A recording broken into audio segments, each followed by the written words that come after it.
بسم اللہ الرحمن الرحیم۔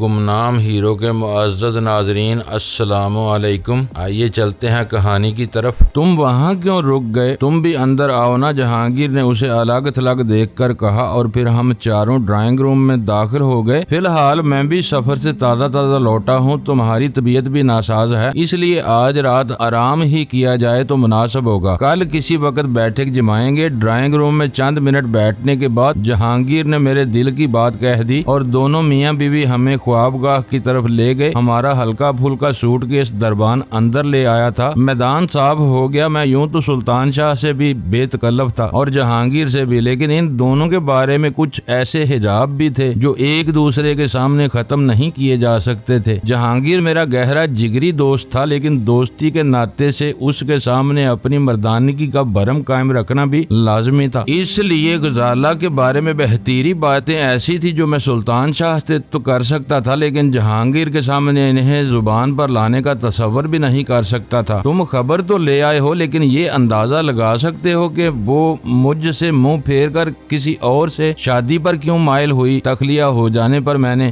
رازدارانہ لہجے میں سلطان شاہ سے سوال کیا۔ اصل جواب تو وہ خود ہی دے سکے گی، مگر قیاس یہ کہتا ہے کہ اس نے جو کچھ کیا انتہائی مجبوری کے عالم میں کیا ہوگا۔ وہ لاکھ دلیر اور حوصلہ صحیح، لیکن کہیں نہ کہیں تو اس کی ہمت جواب دے ہی گئی ہوگی۔ اور دلدار والے نظریے کے بارے میں تمہاری کیا رائے ہے؟ میں نے دریافت کیا۔ حقیقت تو یہ ہے کہ جو کچھ تم نے کہا وہی میں بھی سوچ رہا تھا۔ دلدار کو تمہاری بے خونی پر مامور کیا گیا تھا اور وہ ہر طرف سے تمہیں گہری ذک پہنچانا چاہتا تھا۔ اس نے ڈی ڈی کے روپ میں تمہاری فیکٹری اور مکان کا تیا پانچا کیا۔ پھر یوں ہی اسے تمہاری محبوبہ غزالہ کی آمد کی اطلاع ملی۔ اس نے ایسے بھیانک اور روح فرسا حالات پیدا کیے ہوں گے کہ غزالہ کو اس کی ذات میں پناہ لینے میں عافیت نظر آئی ہوگی۔ وہ تمہیں ہر اعتبار سے تباہ کرنے پر تلا ہوا ہے اور ابھی تک اپنے مشن میں کامیاب جا رہا ہے۔ پھر اس کا توڑ کیا ہے؟ مجھے کیا کرنا چاہیے؟ میں نے اضطراری لہجے میں سوال کیا۔ اس وقت میں خود کو حالات کے مقابلے میں کسی ننھے سے بچے کی طرح بے بس اور لاچار محسوس کر رہا تھا۔ کھل کر سامنے آ سکتا تھا اور نہ ہی چھپا رہ سکتا تھا۔ سامنے آتا تو ڈی ڈی اپنی پوری قوت کے ساتھ مجھے کچل ڈالنے پر تل جاتا، اور چھپا رہتا تو غزالہ کو کبھی بھی حقائق کا علم نہیں ہو سکتا تھا۔ تمہیں سب سے پہلے فون پر غزالہ سے بات کرنا چاہیے، اور اگر وہ آمادہ ہو تو اس سے تنہائی میں ملنا چاہیے تاکہ تمہیں اندر کے معاملات کا علم ہو سکے۔ اس کے بعد ہی تم کوئی حکمت عملی مرتب کرنے کے قابل ہو سکو گے۔ یہ بھی تو ممکن ہے کہ دلدار اور ڈی ڈی کے بارے میں میرا سوچا ہوا مفروضہ سراسر بے بنیاد ہو۔ بات خود بخود صاف ہو جائے گی۔ وہ میری بات کاٹ کر بولا، غزالہ سے تمہاری گفتگو بہت ضروری ہو گئی ہے۔ خوابگاہ میں فون موجود ہے، میرے پاس نمبر بھی ہے، چاہو تو ابھی بات کر سکتے ہو۔ اس وقت؟ میں نے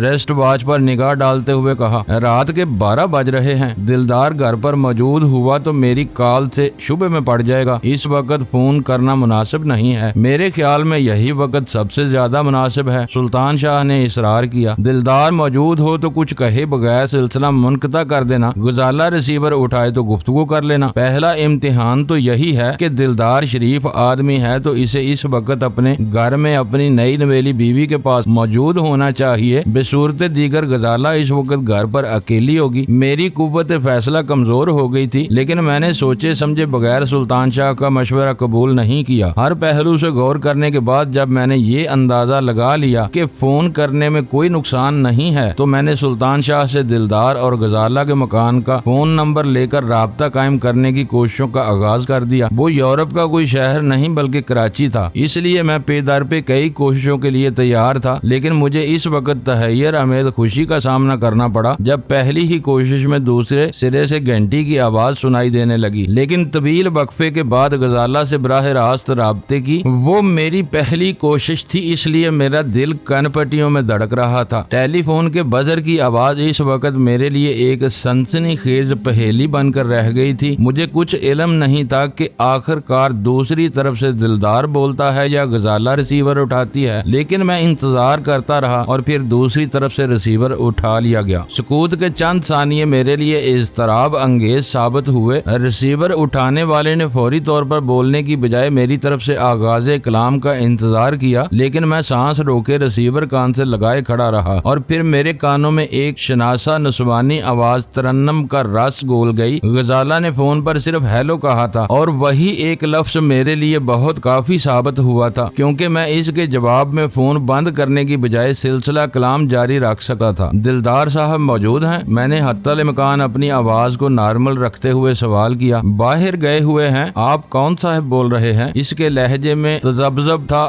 جیسے وہ ذہن پر زور دے کر میری آواز پہچاننے کی کوشش کر رہی ہو۔ جب میں اس کی آواز پہچان سکتا تھا تو میری آواز اس کے لیے اجنبی نہیں ہو سکتی تھی۔ فرق صرف اتنا تھا کہ مجھے معلوم تھا کہ دوسری طرف وہی موجود تھی، جبکہ وہ سوچ بھی نہیں سکتی تھی کہ وہ کال میری رہی ہوگی۔ ڈینی، میں نے سرد سپاٹ اور دھیمی آواز میں کہا۔ ڈینی؟ اس کے وجود کی گہرائیوں سے اٹھنے والی کربناک چیخ ریسیور میں گونجی۔ میرا نام سنتے ہی وہ اضطراری طور پر تڑپ اٹھی تھی۔ اس کا وہ پہلا رد عمل میری سلگتی ہوئی رگوں میں ٹھنڈک اور حلاوت بن کر اتر گیا۔ وہ جہاں بھی اور جس حال میں بھی تھی، اس کے دل کی بے اختیار گہرائیوں میں بہرحال میرا نام باقی تھا، جسے دلدار کی دلداری بھی کھرچ کر نہ پھینک سکی تھی۔ غزالہ کی اس اضطراری چیخ کے بعد گویا چند لمحوں کے لیے کائنات اپنی جگہ تھم گئی۔ لائن پر مرگ سا سکوت چھا گیا۔ پھر وہ بولی تو اس کی آواز سرد اور جذبات سے آ رہی تھی، جیسے ان چند ثانیوں میں اس کی ذات اور احساسات بالکل ہی بدل کر رہ گئے ہوں۔ تم کہاں سے بول رہے ہو؟ میرا پتہ تمہیں کس نے دیا؟ میں اسی شہر میں موجود ہوں۔ طلب صادق ہو تو کسی کا بھی کھوج لگانا دشوار نہیں رہتا۔ یہ بتاؤ کہ تم کیسی اور کس طرح زندگی گزار رہی ہو؟ میرے دل میں جذبات کا ایک طوفان امڑا چلا آ رہا تھا، لیکن میں نے اپنے لب و لہجے سے اس کا اظہار نہیں ہونے دیا۔ اگر وہ بے وفا نکل گئی تھی تو مجھے بھی بے مہری دکھانے کا پورا حق حاصل تھا۔ اس دن اس نے زندگی میں پہلی بار آپ کی بجائے مجھے تم کے صیغے سے مخاطب کیا تھا، جیسے وہ یک بیک میری برابری کی سطح پر آ گئی ہو۔ تم نے میرے گھر فون کیا ہے، اس لیے تم بے خبر نہ ہوگے کہ اب میں کسی کی آبرو بن گئی ہوں۔ میرے شوہر گھر پر موجود نہیں ہیں، اس لیے تم سے اتنی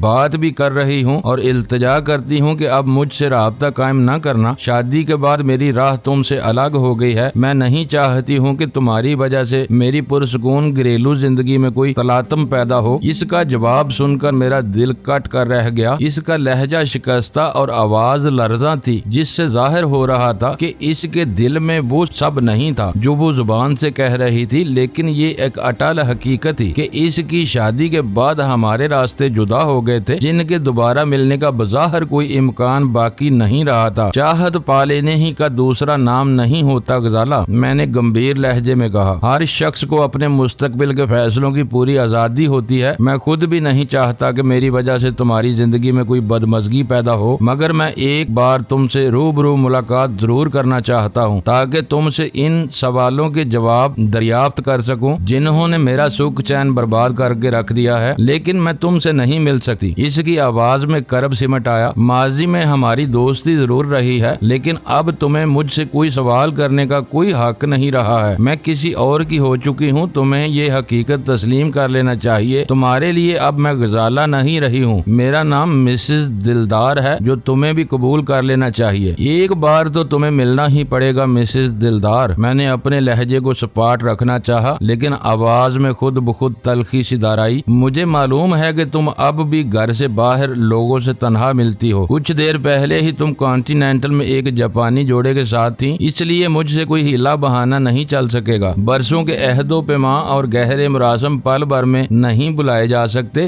یہ یقین رکھو کہ میری ذات سے تمہیں کوئی نقصان نہیں پہنچے گا۔ جسے چاہا جاتا ہے اسے ہر حال میں عزیز رکھنا پڑتا ہے۔ تم ضد کر رہے ہو، اپنے حالات کو میں تم سے بہتر جانتی ہوں۔ مجھے اس ملاقات پر مجبور نہ کرو۔ کیا تم دلدار سے خوفزدہ ہو؟ میں نے پہلا براہ راست سوال کیا۔ ہرگز نہیں۔ تمہیں ایسی غیر ذمہ دارانہ بات زبان سے نہیں نکالنا چاہیے۔ اچھا ایسا کرو کہ تم میرے گھر آ جاؤ، آج دلدار شہر سے باہر ہیں۔ اگر تم جذباتی نہ ہونے کا وعدہ کرو تو میں تمہیں کچھ وقت دے سکتی ہوں۔ جذبات لاابالی نوجوانوں کا کھلونا ہوتے ہیں۔ تم جانتی ہو کہ میں بہت ٹھنڈے مزاج کا آدمی ہوں، اور پھر اب جذبات کی رو میں کس کے لیے بہوں گا؟ جب تم ہی بدل گئی ہو تو میرے لیے سب کچھ بدل گیا ہے۔ لیکن میں تمہارے گھر نہیں آ سکوں گا، نہ میں تم کو اپنے ٹھکانے پر بلانا چاہتا ہوں۔ اس کے علاوہ جو بھی جگہ تجویز کرو میں وہاں پہنچنے کے لیے تیار ہوں۔ میں ہر وقت نادیدہ محافظوں کے حصار میں رہتی ہوں۔ مجھے خود علم نہیں ہوتا کہ ان کی تعداد کتنی ہوتی ہے اور وہ مجھے کہاں سے دیکھ رہے ہوتے ہیں۔ میں نہیں چاہتی کہ گھر سے باہر وہ لوگ مجھے تم سے ملتے ہوئے دیکھیں۔ میں ان سے واقف نہیں ہوں، اس لیے نہ انہیں روک سکتی ہوں نہ انہیں جل دے سکتی ہوں۔ تو اپنی نئی ازدواجی زندگی قید میں بسر کر رہی ہو۔ میرا لہجہ خود بخود احتجاجیہ ہو گیا۔ قید نہیں، حفاظت کہو، اس نے میری توثیق کی۔ پاکستان آ کر بھی میں نے برا وقت دیکھا ہے، اسی کے سدباب کے لیے انہوں نے محافظ رکھے ہوئے ہیں تاکہ میں بے خوف و خطر نقل و حرکت کر سکوں۔ یہ سب الفاظ کا ہیر پھیر ہے، ورنہ بات ایک ہی ہے۔ مجھے تو شبہ ہے کہ کہیں تمہارا فون بھی ٹیپ نہ کیا جاتا ہو تاکہ تمہارے دلدار صاحب گھر پر نہ رہتے ہوئے بھی تمہاری ایک لمحے کی مصروفیات سے باخبر رہ سکیں۔ کیا انہیں علم ہے کہ جو شادی تم نے ان کے ساتھ کی ہے اس کا وعدہ کسی اور سے کیا ہوا تھا؟ خدا کے لیے ڈینی یوں تند کے تیر نہ چلاؤ۔ اس کی آواز روحانسی ہو گئی۔ تمہیں معلوم ہے کہ میں پہلے ہی بہت دکھی ہوں۔ اگر تمہیں سارے حالات کا علم ہوتا تو تمہیں ماننا پڑتا کہ میرے پاس اس فیصلے کے علاوہ کوئی راستہ باقی نہیں رہ گیا تھا۔ وہی تو جاننے کے لیے تمہیں ملاقات کی زحمت دے رہا ہوں۔ کاؤنٹری سے بدتر حالات تو یقیناً کہیں بھی نہ رہے ہوں گے۔ اچھا تو میں 10 منٹ میں ہالیڈے ان پہنچ رہی ہوں، اسی کے ریستوران میں ملاقات ہوگی۔ میں نے ہتھیار ڈال دیے، لیکن یہ یاد رکھنا کہ میرے ارد گرد میرے کچھ نگران بھی ہوں گے جو مجھے کسی طرح جواب دے نہیں ہیں۔ تم نے میری بات مان لی ہے، میں تمہاری شرائط کا احترام کروں گا۔ میں نے سلسلہ منقطع کر دیا۔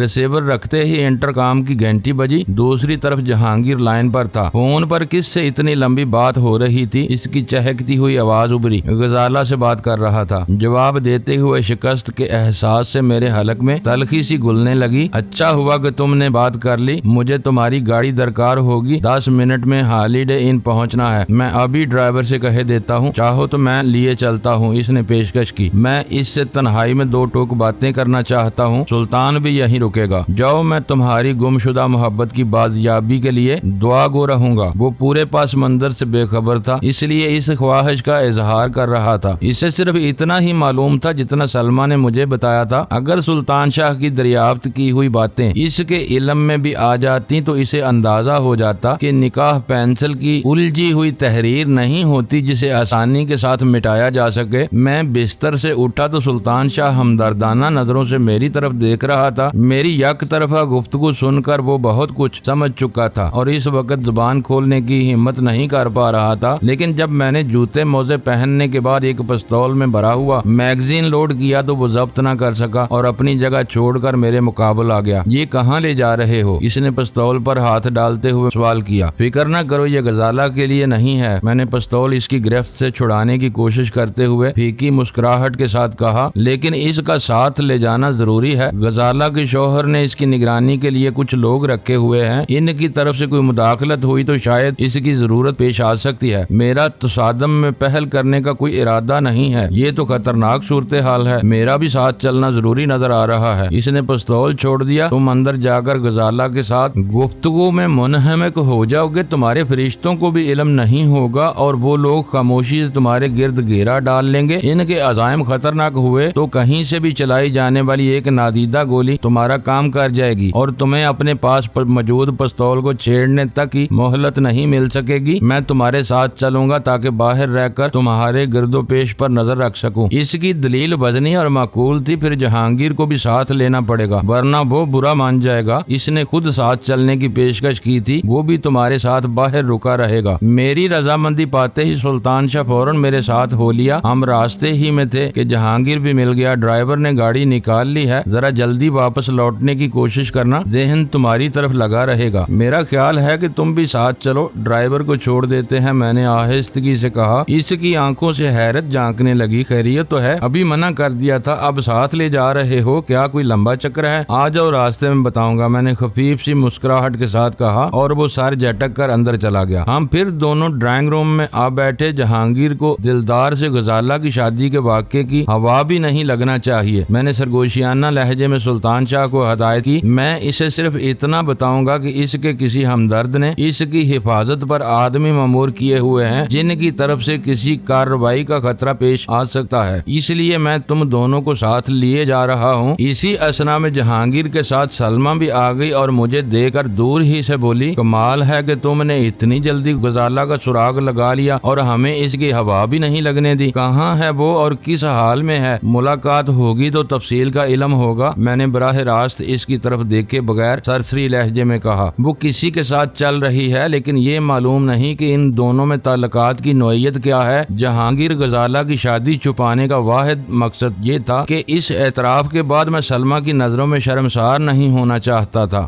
دیکھا میں غلط نہیں کہہ رہی تھی، اسے بولنے کا موقع بہرحال مل گیا تھا۔ جا ہی رہے ہو تو میں بھی ساتھ چلتی ہوں، تمہارے مقابل میں اسے اچھی طرح کرید سکوں گی کیونکہ میں اسے اپنی آنکھوں سے دیکھ چکی ہوں۔ معاملات کچھ الجھے ہوئے ہیں، تمہارا ساتھ جانا مناسب نہیں۔ میرے جواب دینے سے قبل جہانگیر نے اسے نرمی سے منع کر دیا، بات صاف ہو جائے تو جب چاہو اس سے مل لینا، اس وقت ڈینی کو اس سے اکیلے ہی ملنے دو۔ اکیلے؟ اس نے احتجاجیہ لہجے میں دہرایا۔ پھر تم دونوں کہاں جا رہے ہو؟ اس نے میرے اور سلطان شاہ کی طرف اشارہ کیا۔ ارے بابا ہم باہر ہی رکے رہیں گے، جہانگیر بے بسی کے ساتھ بولا۔ میں ڈرائیونگ کروں گا، سلطان مدد کے لیے ساتھ رہے گا۔ ڈینی کی طبیعت اس قابل نہیں ہے لیکن یہ اسی وقت غزالہ سے ملنے پر مصر ہے۔ وہ خاموش ہو گئی لیکن اس کے بشرے سے ظاہر ہو رہا تھا کہ وہ جہانگیر کے جواب سے مطمئن نہیں ہوئی ہے۔ سلمہ کو تو میں نے چپ کرا دیا تھا لیکن میں خود ابھی تک الجھن میں ہوں، جلدی سے بتا ڈالو کہ معاملہ کیا ہے۔ جہانگیر نے کار گیٹ سے نکالتے ہی الجھن آمیز لہجے میں سوال کر ڈالا۔ وہ کسی کے ساتھ رہ رہی ہے؟ میں نے ایک گہرا سانس لے کر کہا۔ کچھ نہیں کہا جا سکتا کہ ان دونوں کے مراسم کی کیا نوعیت ہے، مجھے ڈر ہے کہ اسے بلیک میل نہ کیا جا رہا ہو۔ ایسا ہوا تو غزالہ کی نگرانی بھی کی جا رہی ہوگی۔ تم دونوں کو باہر رک کر مشتبہ افراد پر نگاہ رکھنا ہوگی کیونکہ غزالہ اپنے ساتھی کے علم میں لائے بغیر مجھ سے ملنے آ رہی ہے، سمجھا؟ وہ معنی خیز لہجے میں بولا۔ تم مجھ سے زیادہ سمجھدار ہو لیکن پھر بھی اتنا بتا دوں کہ اس سے ملتے ہوئے اپنے دل و دماغ پر قابو رکھنا۔ رکاوٹ کی آگ بھڑک اٹھے تو مضبوط سے مضبوط آدمی کی عقل پر پردے پڑ جاتے ہیں، اسی لیے میں نہتا جا رہا ہوں۔ میں نے اپنا لوڈ کیا ہوا پستول جیب سے نکال کر اس کی گود میں ڈالتے ہوئے کہا، تم بھی شدید ضرورت کے بغیر اسے استعمال نہ کرنا۔ حالات کا جائزہ لینے کے بعد ہی ہم کسی صحیح فیصلے پر پہنچ سکیں گے۔ ہالیڈے ان تک ہمارا سفر مشوروں اور قیاس آرائیوں کے درمیان طے ہوا۔ پھر میرے مشورے پر جہانگیر نے کار اندر لے جائے بغیر مجھے سروس لین میں اتار دیا اور کار آگے بڑھا لے گیا تاکہ لمبا چکر کاٹ کر اندر کسی مناسب جگہ پارک کر سکے۔ میں خوبصورت برآمدے سے گزر کر اندر داخل ہوا تو براہ راست میری نظریں غزالہ پر پڑی جو مجھ سے پہلے ہی وہاں پہنچ چکی تھی۔ وہ داخلی دروازے کی طرف نگراں تھی، اس لیے اس نے بھی فوراً ہی مجھے دیکھ لیا۔ اضطراری طور پر اس نے کرسی پر پہلو بدلا تھا لیکن پھر میری پیشوائی کے لیے اٹھنے کا ارادہ ترک کر دیا، جس سے ظاہر ہو رہا تھا کہ میرے بارے میں وہ کوئی اٹل فیصلہ نہیں کر سکی تھی۔ پرانے تعلقات کے حوالے سے اس کے وجود میں ایک شدید کشمکش جاری تھی جس پر غالب آنا اس کے لیے دشوار نظر آ رہا تھا۔ ترشے ہوئے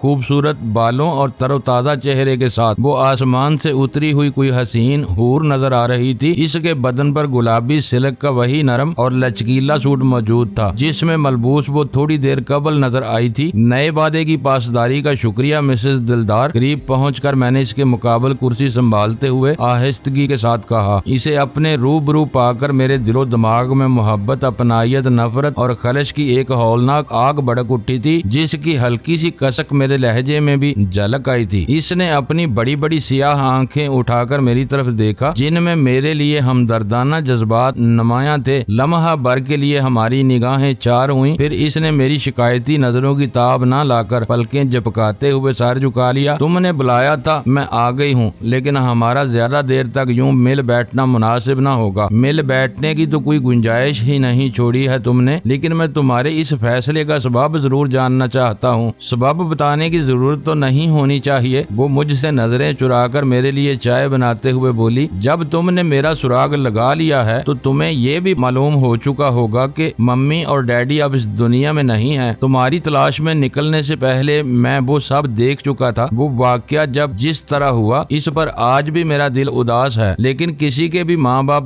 ساری عمر ساتھ نہیں دیتے۔ ان کے نہ ہونے کا تمہارے فیصلوں پر کیا اثر پڑ سکتا تھا شاید تمہیں سمجھانا دشوار ہو۔ وہ ایک گہرا سانس لے کر بولی۔ اس نے چائے کی پیالی اٹھا کر مجھے دی۔ اس سے چائے لیتے ہوئے ہماری انگلیاں ایک دوسرے سے مس ہوئیں۔ میرے پورے بدن میں سنسنی سی دوڑ گئی۔ غزالہ کے چہرے کا رنگ اڑ گیا اور اس نے ہڑبڑا کر اپنا ہاتھ پیچھے کھینچ لیا۔ اگر میں پیالی نہ تھام چکا ہوتا تو اس کے ٹوٹنے کے ساتھ ہی گرنے والی چائے ہمارے کپڑے خراب کر دیتی۔ وہ بہت خطرناک کھیل تھا۔ غزالہ پرائی ہو چکی تھی، میں اپنی محرومی پر سلگ رہا رہا تھا۔ آگ اور تیل کی اس یکجائی میں ایسے شعلے بھی بھڑک سکتے تھے جو ہم دونوں کو خاکستر کر دیتے۔ وہ اس صورتحال کو خوب سمجھ رہی تھی، اسی لیے کسی بھڑکے ہوئے غزال کی طرح ہر لمحے چکنا اور ہوشیار نظر آ رہی تھی۔ اس کا لمس تو آتش انگیز تھا ہی، لیکن وہ زبان یا نگاہوں سے بھی کسی حوصلہ افزائی پر آمادہ نہیں تھی۔ ہاتھ پیچھے کھینچتے ہی وہ یک بیک اپنی کرسی میں یوں سمٹ گئی جیسے مجھ سے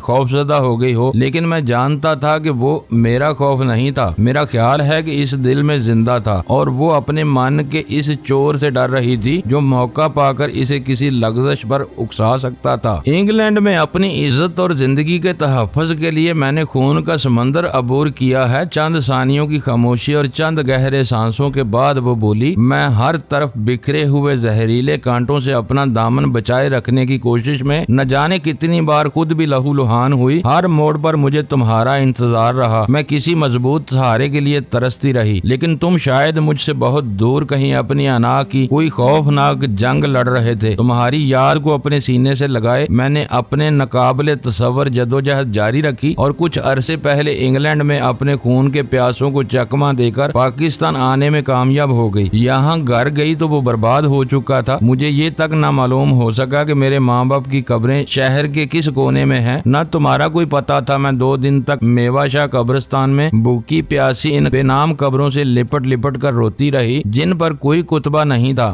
زمین میرے ماں باپ کو نگل چکی تھی اور میں انسانوں کے اس جنگل میں بالکل بے یارو مددگار رہ گئی تھی۔ اس مقام پر اس کی آواز برانے لگی اور گزرے ہوئے دنوں کی یاد میں اس کی آنکھوں کے گوشے نمناک ہو گئے۔ اس نے خاموش ہو کر اپنے بیگ میں سے رومال نکالا اور میں نے اضطراب کے عالم میں اپنے لیے سگریٹ سلگا لی۔ اس کی کہانی واقعی دردناک تھی۔ وہ محض اپنے عزم اور حوصلے کی وجہ سے زندہ تھی، ورنہ کوئی اور لڑکی ہوتی تو ان بدترین حالات سے دہشت زدہ ہو کر کبھی کی خودکشی کر چکی ہوتی۔ اس کی گفتگو میں محو ہو کر میں لمحاتی طور پر یہ فراموش کر بیٹھا تھا کہ وہ کسی اور کی ہو چکی تھی۔ اس وقت وہ مجھے اپنی وہی معصوم سی غزالہ نظر آ رہی تھی جس کے ساتھ میں نے بارہا اپنا چھوٹا سا گھر بسانے کے ارمان انگیز منصوبے بنائے تھے۔ وہ میری چاہت، محبت اور رفاقت ہی نہیں تھی بلکہ میری غم گسار اور رازداں بھی تھی۔ اس کے مشوروں نے بارہا خطرناک مواقع پر میری رہنمائی کی تھی۔ پاکستان میں شیعہ کی بنیادوں کو ہلانے میں اس نے میرے ساتھ شانہ بشانہ کام کیا تھا اور ہمیشہ احسان مندی کے جذبے کے ساتھ میرے ہی گن گاتی رہتی تھی۔ پورے شہر میں صرف ایک ہستی رہ گئی تھی جسے میں اپنا سمجھ سکتی تھی، لیکن اس کے بارے میں زیادہ پوری یقین نہیں تھی کیونکہ تمہارے لاپتہ ہو جانے کے بعد کامران کے علاج کے خطیر اخراجات ادا کرنے والا کوئی باقی نہیں رہا تھا۔ مجھے ڈر تھا کہ کہیں ہسپتال والوں نے اسے لاوارث قرار دے کر باہر نہ نکال دیا ہو اور وہ شہر میں بچوں سے پتھر اور گالیاں نہ کھاتا پھر رہا ہو۔ خود پر قابو پا لینے کے بعد اس نے خود بخود بولنا شروع کر دیا۔ یوں معلوم ہو رہا تھا جیسے وہ پوری کہانی اپنے سینے میں دفن کیے بیٹھی رہی ہو اور مجھے سب کچھ سنا کر اپنے دل کا بوجھ ہلکا کرنا چاہ رہی ہو، لیکن امید اور سہارے کی بس وہ ایک کرن رہ گئی تھی۔ جب تک عورت کے سر پر کسی مرد کا سایہ نہ ہو وہ ہمارے بد نصیب معاشرے میں عزت کی زندگی نہیں گزار سکتی۔ میرے ذہن میں اس وقت بھولے سے بھی شادی کا کوئی خیال نہیں آیا، بس ایک ہی دھن سوار ہو گئی کہ کامران کو تلاش کروں۔ وہ پاگل تھا لیکن اسی کے ساتھ میرا بھائی اور ایک مرد تھا۔ میں اسپتال پہنچی تو مجھ پہ شادی مرگ کسی کیفیت طاری ہو گئی۔ کامران اسپتال میں زیر علاج تھا، وہ پہلے سے بہت بہتر تھا لیکن مجھے نہ پہچان سکا۔ شہر کا کوئی گمنام مخیر شخص سامنے آئے بغیر اسپتال کو علاج کے اخراجات ادا کر رہا تھا۔ ڈاکٹروں کی رائے میں کامران کا علاج مکمل ہو چکا تھا اور ضرورت اس بات کی تھی کہ اسے معاشرے میں واپس لوٹ کر روزمرہ کے معمولات میں بھرپور شرکت کا موقع دیا جائے۔ اسی طرح اس کی ماضی کی گمشدہ یادیں واپس لوٹ سکتی تھیں۔ ان دنوں وہ ماضی سے کٹا ہوا ایک صحت مند انسان تھا۔ اس نے خوش دلی سے میرے دعوے کو تسلیم کر لیا لیکن اس فطری محبت کا اظہار نہ کر سکا جو کھوئے ہوئے بھائی بہن کے درمیان پہلی ملاقات پر دیکھنے میں آتی ہے۔ چند روز میں کسی ٹھکانے کا بندوبست کر کے اسے اسپتال سے چھٹی دلانے کا ارادہ کر کے اپنے خیالوں میں گم اسپتال سے نکل کر ایک ٹیکسی میں سوار ہوئی تو مجھ پر ایک قیامت گزر گئی۔ میں سیٹ پر بیٹھے ہی بیٹھے بے ہوش ہو گئی اور جب آنکھ کھلی تو ایک قید خانے میں 3 بدماشوں کے رحم و کرم پر تھی۔ ان کے مکروہ عزائم ان کی بگڑی ہوئی صورتوں اور شیطانی آنکھوں سے